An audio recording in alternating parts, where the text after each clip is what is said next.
Good morning. இன்றைக்கி beetroot சாதம் எப்படி பண்ணுறதுன்னு காமிச்சு தரேன். பீட்ரூட் இந்த மாதிரி துருவி வச்சுங்கோ. ஒரு கடாயில் எண்ணெயை ஊற்றி கடுகும் உளுத்தம் பருப்பும் தாளிச்சுங்கோ. கடுகு வெடிக்க ஆரம்பித்தோன்னே துருவின பீட்ரூட்டை போட்டுங்கோ. மல்லிப்பொடி, உப்பு, மஞ்சப்பொடி போட்டு நல்லா வதக்கிங்கோ. கடலக்காயை ட்ரை ரோஸ்ட் பண்ணிங்கோ. நல்லா ரோஸ்ட் பண்ண பின்ன மிக்சியில் போட்டு குறன்னு அரைச்சிங்கோ. பீட்ரூட் நல்லா வதங்கின பின்ன அடுப்பை அரைச்சிங்கோ. பிடிச்ச கடலக்காயை போட்டுங்கோ.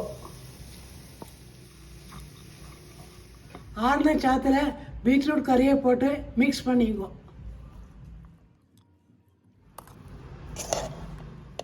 குவிக் அண்ட் ஹெல்தி பீட்ரூட் சாதம் ரெடி.